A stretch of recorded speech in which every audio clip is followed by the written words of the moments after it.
A miniszterelnök közösségi oldalára föltettek egy fotót. A képen az látszik, hogy Orbán Viktor megszegi az új kenyeret, de ez az új kenyér körülbelül akkora, mint egy kisebb fajta malomkerék. Hány kilós volt ez a kenyér? Jó reggelt kívánok! Jó reggelt kívánok!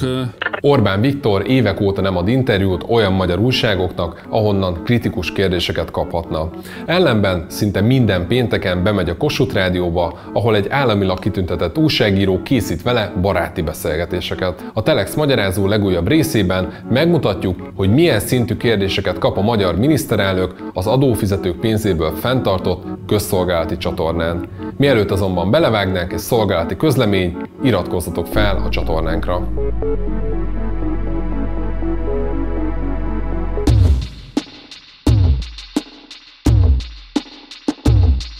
Idén szeptemberben volt 15 éve, hogy kiszivárgott Gyurcsány Ferenc összödi beszéde.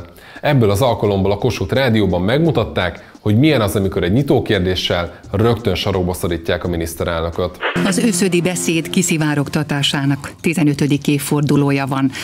Hallva ezeket a szavakat, az ember arra gondol, hogy volt ennek az országnak olyan felelős miniszterelnöke is, mint gróf Batthyány Lajos vagy Bethlen István. Köszöntöm a stúdióban Orbán Viktor miniszterelnököt. Mit gondol erről a beszédről, változott-e a véleménye 15 év alatt? Ugyanebben az interjúban a második kérdés is elég erősen indult. Gyurcsány Ferenc hazudott, provokált, megverette a választókat. Az Orbán kormány pedig azt gondolja, hogy a választások között lehet úgy kommunikálni a választókkal, amikor egyetértési pontokra törekednek, hogy konzultációt indít. De nem ez volt az egyetlen alkalom idén, hogy Orbánt összödről kérdezték a Közrádióban. A miniszterelnök Gyurcsány beszédéről tavasszal is kapott egy izzasztó felvetést, de szerencsére nem jött zavarba ettől. 15 évvel ezelőtt hangzott el őszödön Gyurcsány Ferenc beszéde, hazugság beszéde, amit ő és az Egyesült Baloldal szeretne elfelejteni. Ön mit gondol erről? Elfelejtsük ezt a beszédet? Hát alig, ha tudjuk elfelejteni.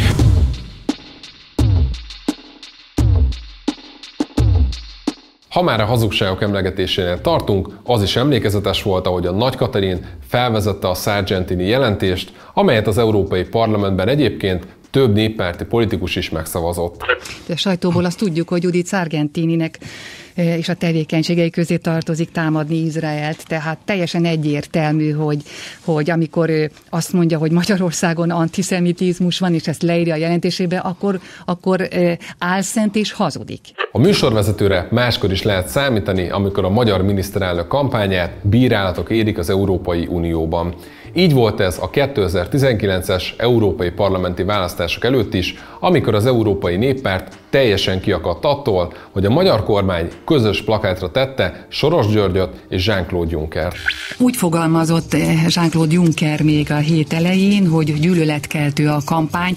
Hát gyűlöletkeltő dolgot nem nagyon találni benne, valóban leleplező és szembesítő. Nyilván nem lehet jó érzés szembesülni azzal 5 év után, hogy az a politika, amit a brüsszeli vezetés folytatott, az nem volt eredményes. És ezt nem csak úgy légből kapva állíthatják a választók, hanem látják az eredményét. Szóval minden látszat ellenére ez egy kérdés volt. Miniszterelnök úr, megenged egy kérdést nekünk? Maga honnan van? Indextől vagyok. Az egy fake news jár, oda nem nyilatkozik. Orbán Kossuth Rádiós interjúi azért is figyelemre méltóak, mert más helyzetben szinte lehetetlen belföldön kérdezni a miniszterelnököt. Bocsánat, megyünk ünnepségre, jó? Most éppen ünnepelni fognak, nem kell megzavarni az embereket, jó? A demokratikus látszat fenntartása érdekében Orbán 2019 óta évente tart egy sajtótájékoztatót, ahol 2 órán keresztül kontrollált körülmények között mindenféle kérdésre válaszol. Igaz, a legutóbbi Orbán Infót például nem hirdették meg előre, hanem váratlanul jelent meg a miniszterelnök, így az újságírók sem készülhettek kifejezetten Orbán Viktornak szóló kérdésekkel. Nyilas Gergely, Telex. Miniszterelnök úr mikor döntött el, hogy részt fog venni a mai kormányinfón? Amikor tegnap a kormány úgy döntött, hogy az adó visszatérítést azt jóváhagyja és támogatja, és a nemzeti konzultációt elindítjuk.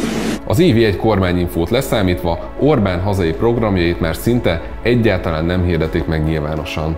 A különböző szalagátvágásokon és konferenciákon csak kiválasztott szereplők vehetnek részt, ha pedig véletlenül megjelenik ezeken a kormánytól független média, akcióba lépnek Orbán sajtó elhárító emberei is. Bocsánat, ez lesz ezen túl, hogy a mikrofont is megfogják és kiúzzák az emberek kezéből? Jó, csak a telefonom van a kezemben, nem az ön mikrofon. Valaki megfogta itt oldalt a mikrofonomat. Rossz lehetett. Miniszterelnök úr, a kémügyről megkérdezhetjük? Vett az állam kém szoftvert? Miniszterelnök úr, hogy focival kapcsolatban sem lehet önt kérdezni? Magyar foci. Gyáraknak nem válaszolok. Fake news? De mit jelent az, hogy fake news gyár?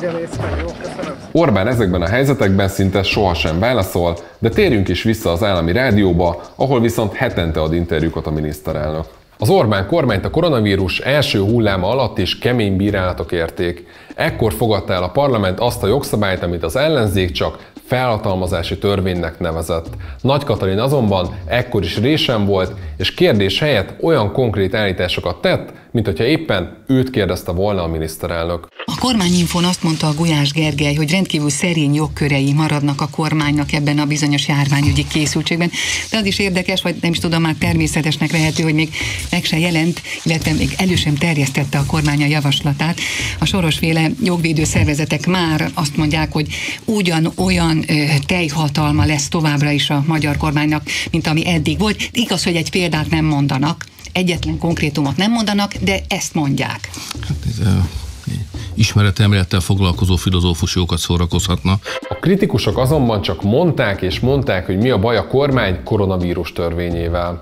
Így a riporternek sem maradt más lehetősége, mint hogy egy másik adásban ismételten kérdésbe csomagolva fejtse ki a saját véleményét. Ezeknek a támadásoknak az volt a középpontjában, hogy a magyar kormány, és személy szerint a magyar miniszterelnök különleges jogokat kap, építi a diktatúrát, és fölfüggesztették a parlament működését Magyarországon. És senkit nem zavart, hogy ez nem igaz egyébként.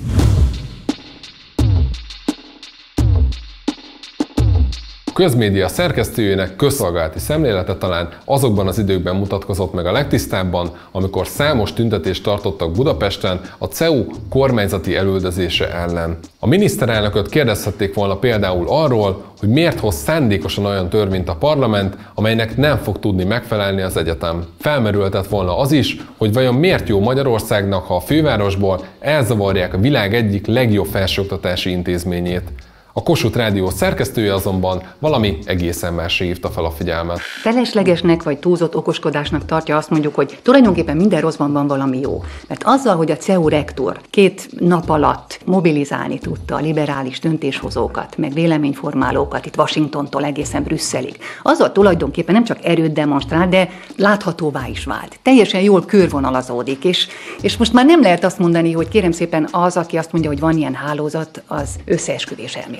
Biztonsági szakemberek erre a jelenségre a dekonspirálás szót használják, tehát mindenki, aki eddig rejtve volt, az most napfényre került. Ugyanebben az interjúban az évi 120 milliárd forintból működő közmédia egyik vezető újságírója azt is jelezte a miniszterelnöknek, hogy a CEU mellett kiálló tüntetéseket látva neki bizony már görcsbe rándul a gyomra. Most szombat délután beszélgetünk, akkor készül a felvétel. Mielőtt jöttem ide, azt olvastam az interneten, hogy az 1-2 név szerint is jól ismert provokátor arról beszélget egymással, hogy hogyan kellene a húsvéti körmenetet megzavarni a bazilika környékén. Szóval ilyenkor azért egy magamfajta békés reformátusnak is görcsbe rándul a gyomra. Szóval meddig még? Hát sokaknak viszket a tenyere, egyébként békés és derék keresztény embereknek is. Orbán Viktor ezekben az interjúkban lényegében bármennyit mesélt a családpolitikáról. Kivéve akkor, amikor a műsorvezető még nála is jobban fellelkesedik, és az adás idő egy jelentős része azzal megy el, hogy ő mondja el a saját véleményét a témáról. A családvédelmi akcióterv 7 pontja közül júliustól 4 pont hatályossá válik, és igénybe vehetővé válik az a támogatás, amit a magyar kormány a családoknak kíván adni. Érdekes az a nemzetközi visszhang, ami ezt a családvédelmi akciótervet kíséri. Épp észérvet ellene nem tudnak felhozni, amellett, hogy nagyon sokan követendőnek tartják, csak ilyen egészen különös dolgokat, például az egész érdekes, mondjuk pont nőnapon beszélgetünk, hogy nők beszélnek arról, hogy gyereket szülni azért nem kell, mert a kisgyerek az nagyon sok széndioxidot termel, meg nagyon sok metángáz termel, szóval nem is érti az ember, hogy ezek most műanyagból vannak, vagy igazán nő. Az állami újságíró hasonlóan erősen látta meg a lényeget az elmúlt időszak nemzetközi szinten is egyik legforróbbnak számító témájában, az elszabadult energiaárakkal kapcsolatban is. Olyannyira, hogy a kérdésének a végén még Orbán Viktor feleségének is odaszúrt egyet. Beszélnek arról régóta már, hogy Európa jövőjéről tulajdonképpen egy össztársadalmi egyeztetés van. Olvastam, hogy már 3000 konferenciát is tartottak ebben a témakörben, és gyűjtik az ötleteket, hogy hogyan lehetne Európa jövőjét szebbé, jobbá tenni. Azért úgy fölmerül az emberben, hogy milyen jövőről beszélnek, amikor sem a határokat nem tudjuk megvédeni, sem az energiabiztonságot nem tudják biztosítani. Hát éppen hallom, hogy a holland Rutte kormány már tudja előre, hogy majd télen baj lesz, meg nincs elég gáz, és akkor a legjobb javaslata, hogy tessék egy pulóvert fölvenni esténként otthon a lakásban. Hát mondjuk ez nekem is eszembe jutott volna. Hát a feleségem is ezt mondja, hogy nem a kazánt kell föltekerni, hanem vegyünk fel egyet pulóvert, de azért ez nem várható, hogy általános megoldásá váljon az országban. Nem egy stratégia, nem. Igen. Bár a felületes szemlélőknek akár úgy is tűnhet, hogy Orbán Viktorral kesztyűs kézzel bánnak a Kossuth Rádióban, a korrektség kedvéért jegyezzük azért fel, hogy voltak már itt rendkívül kemény kérdőre vonások is. Ön az elmúlt néhány hétben rendkívül fontos politikusokkal találkozott. Úgy fogalmazott a külügyminisztérium is, hogy diplomáciai csúcs volt, sőt nagyüzem. Ugye itt a Merkel kancellártól elkezdve a kínai miniszterelnök, izraeli miniszterelnök, Putyin elnök, Erdoğan elnök, aztán most éppen 2 nap ezelőtt Montenegróban járt. Jót tesz ez a magyar külpolitikának? Szükség van erre? Egyrészt rendkívül fárasztó, gondolom, egyik nap ide repülni, másik nap oda, de szükség van erre? Szerencsére azért nem csak ilyen puskaporos kérdéseket kap péntekenként a miniszterelnök. Ha közeleg például az anyák napja, akkor ő is lazított egyet a nyakkendőjén. Van még egy percünk. Tegnap elsétált a postára és feladott egy dísztáviratot az édesanyjának. Ezek szerint akkor vasárnap nem lesz módja személyesen köszönteni? Nagyon röviden a beszélgetés végén. El tud menni édesanyjának vinni egy csokor virágot anyák napján? Szerettük volna megkérdezni Nagy Katalintól, hogyan állítja össze a kérdéseit a miniszterelnöknek. Arra is kíváncsiak lettünk volna, hogy szerinte ezek a beszélgetések mennyire felelnek meg a közszolgálatiság, illetve a kiegyensúlyozottság követelményeinek. De hiába kértünk tőle interjút, a szerkesztő nem kívánt élni ezzel a lehetőséggel. Ha fontosnak tartod a munkánkat és szeretnéd, hogy több ilyen videót készíthessünk, akkor támogasd a Telexet. És persze, ha még nem tetted meg, iratkozz fel a csatornánkra is. Van egy rendszer minden évben, január elején, vagy az utolsó évzáró, vagy az első évindító sajtótájékoztatót szívesen megtartom, örömmel látom önöket. Akivel úgy látom, hogy értelmes párbeszédet tudok folytatni, azoknak szívesen adok interjút is egyébként, és arra kérem önöket, hogy érjék be belőle mennyivel.